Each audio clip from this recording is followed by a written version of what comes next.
Dogs Don't Tell Jokes by Louis Sachar, Chapter 3. Gary had a girlfriend.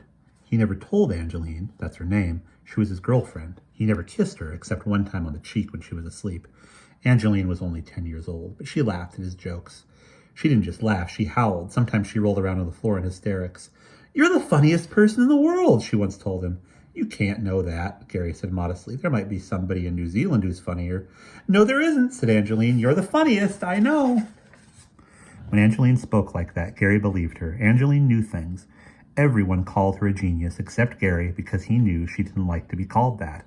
He first met Angeline when he was in the 5th grade. She was only 8 years old then, but she was put in the 6th grade. She was the smartest person in his elementary school. She was smarter than the teachers.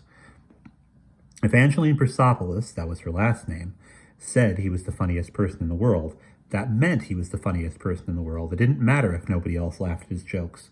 Now Angeline was going to the Manasek School in Nebraska, where she studied astrophysics and nuclear chemistry, then played kickball at recess. But sometimes, when Gary told his jokes at school, he could hear Angeline laugh 1,000 miles away. He had gone with her to the airport. He remembered standing in the gate area along with Gus, Mr. Bone, and Angeline's father, Abel Persopoulos. Everyone was sad. Gary was afraid that Angeline's father was going to cry. Gary told the joke. "Did you hear about the man who fell out of an airplane and lived?" "Did he have a parachute?" asked Angeline. "Nope," said Gary.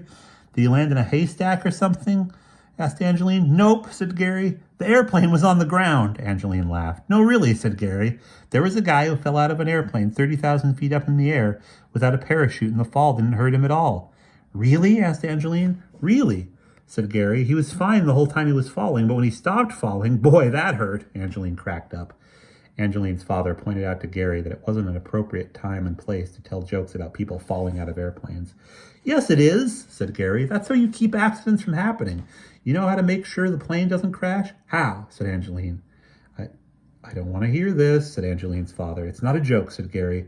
"You just think about it crashing. You try to imagine it crashing. You daydream about it crashing.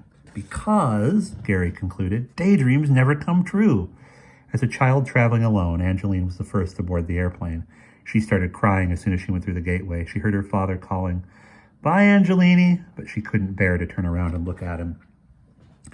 It would be her first time away from her father. Her mother had died when she was only 3. A stewardess took her hand and led her to her seat.